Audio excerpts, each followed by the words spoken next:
Yeah, hello. This is going to be information that I'm going to share with you, discussing my the informal observation for number three, my informal observation three.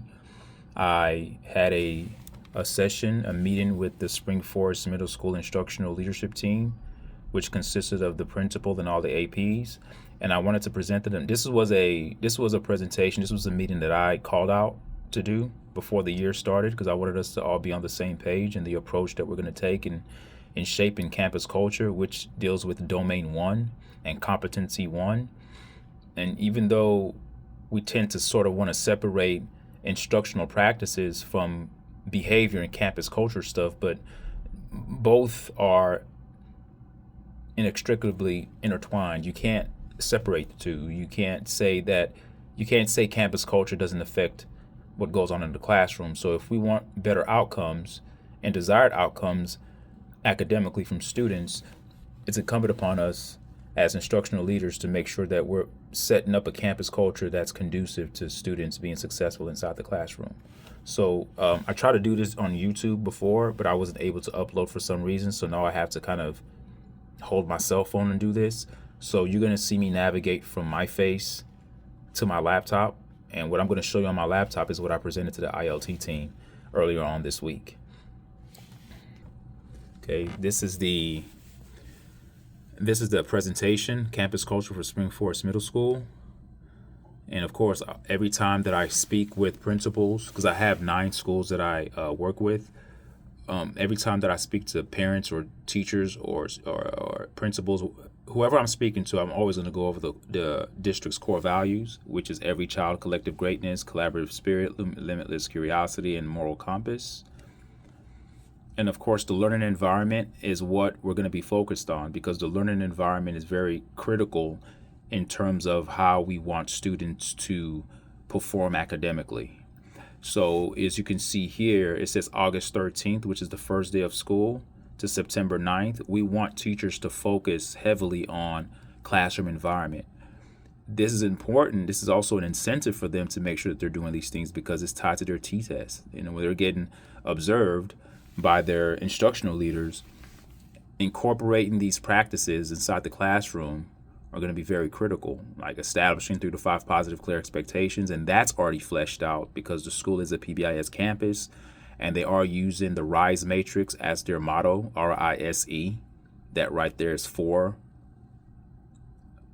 behavior expectations. Then you have teacher establishes expectations that are taught, practiced, and positively reinforced with feedback. And that's a key element that from classroom walkthroughs and observation and from supporting teachers all last year, this is an area that improvement can happen. That's this middle section here. I don't know if you probably can't see that with my mouse, but that's the middle section there. And then we have the teacher speaks in an effective tone and maintains positive demeanor, and teacher to student positive communication outweighs corrective communication. So these are the things that I discussed with the principals of what we are focused on. So there's going to be during walkthroughs, during the first couple of weeks of school, the instructional leaders on the campus are going to be walking through to make sure that these things are in place. These are the foundational principles that need to be in place in order to build that campus culture that's conducive to student success. And moving on, the next slide again, this is a focus on our EVERY standard. So we have a motto in our district. It's called EVERY. The E is for expectations. The V is for value. The other E is for engagement. You have routines and procedures. Then you have youth centeredness. And we believe that if every child gets this from their teacher in their classroom, it's going to inevitably yield to better outcomes in the classrooms in terms of academic scores and academic results. So we are going to be focused on the E in this year, but we're also going to be focused on the R as well. But we're going to start off with the E, hence the arrow you see right there. And I discussed this with the instructional leadership team earlier on this week. Again, every child, every day, every opportunity. So during this session, when I'm working with the teachers, I'm presenting this to the instructional leadership team, but I'm also telling them what I'm going to be presenting to the teachers when they get there that day when we do this. And I think it's supposed to be August 7th. So these are the things that they have to keep in mind when they're trying to set expectations inside the classroom. All right, next. Here you're going to have classroom expectations and do's and don'ts. As you can see, there are 2 ways that you can write expectations. Traditionally speaking, Usually teachers will write what they don't want to see. Don't walk around the class without permission. Don't talk without permission. Don't do this, don't do that. In this case, I show an example, and I'm showing this to the instructional leadership team because I'm going to be showing it to the teachers as well. And I'm showing them the better way, the better phraseology to use versus the most ineffective way. So rather than saying don't be rude, you can say use kind words. Because if you're not using kind words, that's being rude. But we don't want to phrase the negative. We're going to phrase the positive. So this is just an example of how we want them to phrase their expectations as they're creating it off of the R.I.S.E matrix, which is going to be the overarching theme that drives their expectations inside the classroom. And rather than saying don't ignore me, you can say follow directions the first time. So these are just examples to give them an idea, to give them a guide on how to phrase their expectations. The next slide that I presented to the ILT team was the R.I.S.E Classroom Expectations School-Wide Behavior Framework. And again, what R.I.S.E stands for is responsible, inclusive, strive, and engaged. And again, this is tied to academics, just because it's not academic focused, but it is academic focused, because we understand that if these classroom management guardrails are not put in place, it's hard for any child to learn in an environment of chaos. And as I said earlier, this is predicated on making an intentional attempt to make sure that the learning environment is conducive to better student outcomes. So we have to work on that foundational piece. And yes, it is part of the campus culture. So explicit expectation instruction. Traditionally speaking, we don't look at behavior as instructional, but we have to now. Both are one. We tend to treat them as if they are mutually exclusive, but in actuality, they are interconnected. You're not teaching if kids aren't behaving, and if kids aren't behaving, they're not learning. So nothing's happening, but the foundation is the behavior. So we want to make sure that we're honing in on that classroom environment, the learning environment. And so the explicit nature of teaching this, it has to be broken down. We have to break it down in 3 principles: what it looks like, what it sounds like, and what it feels like. So explicit expectation instruction has to be broken down with those 3 concepts. And so when we get into it, remember I said earlier that R.I.S.E stood for responsible, inclusive, strive, and engage. So here's the R for R.I.S.E. All right, that's the acronym. And what I did, I took the exemplar of what teachers presented to me last year that I worked with. So I took this from an actual teacher. A teacher actually created this. And this is the way this is how she wanted responsible to look like, sound like, and feel like in her classroom. I don't want teachers to feel that everyone has to do the same thing. But uniformity comes in the sense that everyone is using the R.I.S.E terminology, but then you're going to make that R.I.S.E terminology fit your classroom practices and your classroom dynamic. So there's a little room of autonomy there. So it has to be fleshed out, because you can't just tell your kids be responsible. What does that look like? They need an explanation. They need explicit instruction of what responsible looks like to you as that classroom leader. So here was what a teacher gave me, and she would post this in her classroom, and kids would walk in during arrival. She would post what responsible looks like. She would have all these things posted, and she would check for understanding the same way you would check for understanding in an academic assignment. So when she saw kids doing these things, she would speak to it. So she would say, thank you for showing me what responsible looks like. I like the way you grab your materials. You've earned X amount of points on this. And that's an example of reinforcing the behaviors that we want to see.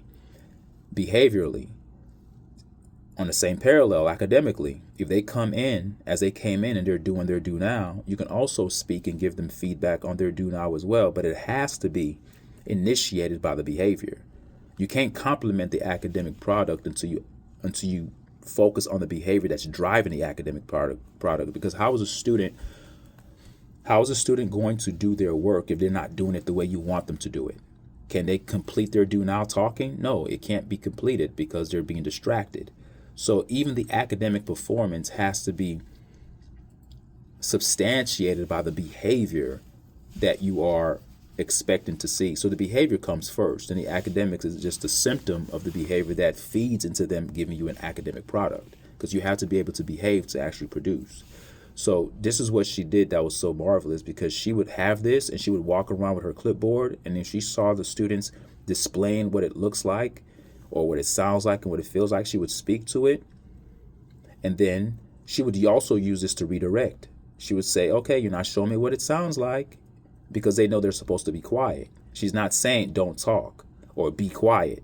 She's referring back to the explicit instructions that she's already mapped out. So the teacher had to actually sit down and create this. No different than the teacher sitting down creating a lesson plan for their instruction. You have to actually be intentional with how you want your class to function in order for you to get the maximum output from your students academically. So this is just an exemplar that I gave from one teacher. Then you have another one with inclusive. This is another teacher that did one for inclusive. Then you have one for strive. And this one here, I spoke to the teacher that did this. He put here, he wants what strive looks like. He put resilience. So he's going to have to break that down, what resilience looks like. Because when we use words like that, it's good to use it, but you're going to have to define what resilience looks like, sounds like, feels like to your students. So even though I'm using this as an exemplar, it's also a teachable moment for the teachers that I'm going to be talking with, to make sure that they're not using words that just sound good, or like be respectful. But what does that look like? Like, explain it. They need to understand, what does that look like in your class setting. So this is a one for strive, and then you have one for here, engaged. Yeah, you put what it looks like. And this teacher did something different. She actually gave the students sentence stems, because it's a science class. I remember this teacher that did this. She put, what do you think of blank? I think this means blank, and I know blank, so blank. So she's teaching them what being engaged looks like in a science setting. Maybe they're dealing with materials. Maybe they're dealing with objects, things that are probably dangerous, and they need to make sure that they're paying attention. So she's giving them sentence stems to kind of help them navigate that in her classroom. Hold on here. Camera. Okay. All right. So going on to the next. So when we get into the activity with the teachers, I'm going to define what each acronym of R.I.S.E is. So we know that R is responsible. So I'm going to start with that. And then they're going to have their definition.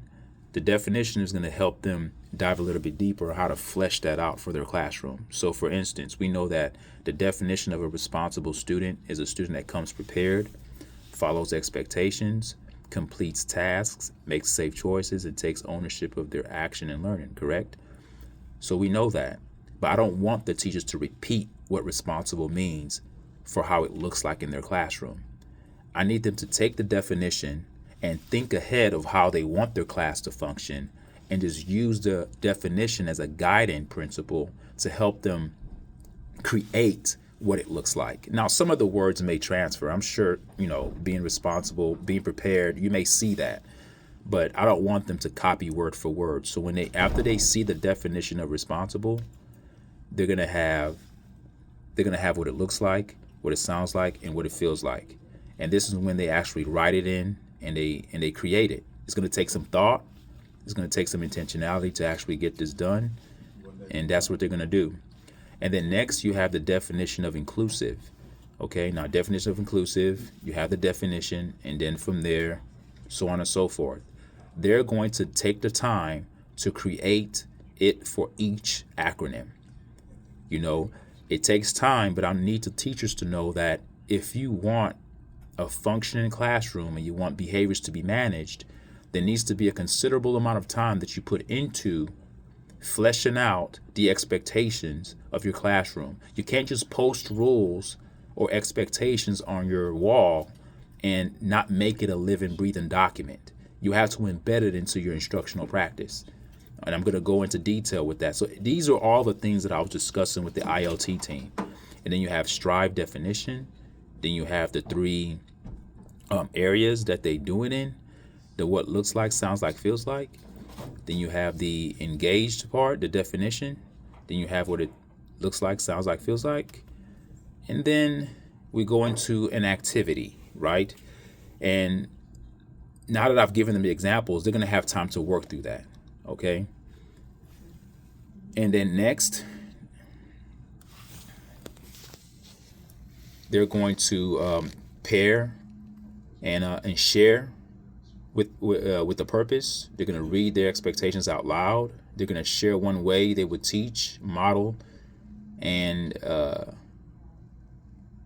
the way they will teach, model each expectation. They're going to share one positive reinforcement or feedback strategy that they would use, because this was an area of growth, I believe, from my observations last year with many teachers when I saw what was going on inside the classrooms.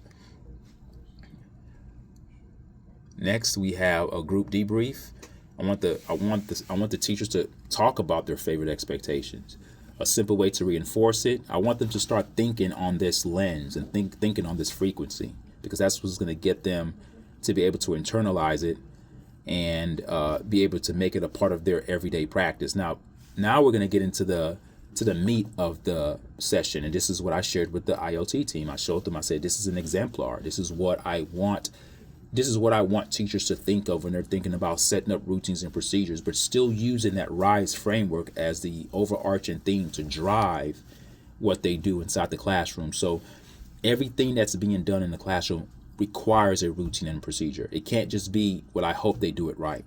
So the same intentionality that's taken into constructing a lesson plan needs to be the same intentionality that's taken when you're actually constructing a routine and procedure for a particular area in your classroom. So I show them the exemplar of what's required. As you can see on this page, you have the purpose, you have the materials, you have the key features, you have student tips, you have the steps and how to enter and leave a room, because this is just an example of a routine of exiting the room. So how do you want kids to leave the room? This is just one routine. I know a lot of times teachers don't put the thought into that. They just think, oh, just when the bell rings, everyone gets up and leaves. We can't have that. We have to have order. We have to have structure, because that structure is a culture of structure. Ends up giving empowerment to the academic piece, right? Because we need instruction to be structured. So why aren't we putting structure behind the exiting process of a classroom? So everything has to be constructed in that sort of dynamic. You can't just have loose ends and just predicate everything on the academic part and just say, hey, well, the bell rang, they can just leave. No. How do you want them to leave? So this person here, the exemplar, said you finish and wrap up, you clean up, you check before you leave, and you exit respectfully. And then they have what it looks like here. They talk about it. Complete your work, turn in your assignments, put the trash away, and the exemplar gives a rationale. Part of good classroom expectations is providing students a rationale as to why you want things done. It's not just because I said so, it's because it's conducive to all of us working well in this learning environment and in this learning space. All right. So then I show them, these are all the examples of the different routines and procedures of a classroom. I know I'm kind of going through them quickly, but as you can see, you have arrival and dismissal, you have transitions, you have instructional time, independent and group work, behavior expectations, classroom maintenance, technology use, and last but not least, you have safety and emergencies.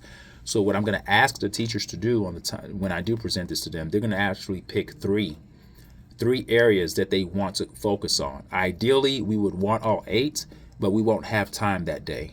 So that day, they're going to pick 3 areas that they want to focus on. And these questions here are a guide. And arrival and dismissal, like these questions or these bullet points are going to help them create those routines and procedures, right? Let's do, for an example, let's look at instructional time. How do you want the students to ask for help? We have to talk about that. We have to practice that. It has to be modeled. And you have to use the R.I.S.E terminology to give the feedback into how it looks like, sounds like, feels like. That's why the expectations was first. Then the routines and procedures comes after that. Because there's an expectation of how I want the routine and procedure to operate. The expectation is that we rise. The expectation is that we're responsible, inclusive, we are striving, and we are engaged. But how does that look like, sound like, feel like in instructional time? It can translate. You take what you created and you apply it to instructional time. But you also need to flesh it out. How to participate in whole group. You need to draw things out, make a visual, create it.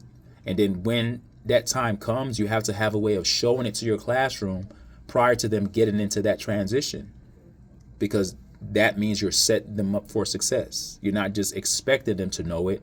You're giving them a visual that they can look at. And that's it. And starting August 7th, I'm supposed to do a PD with their teachers, and they're going to be fleshing out these items. So when they leave, they're going to have something tangible that they can actually use inside the classroom. All right, thank you.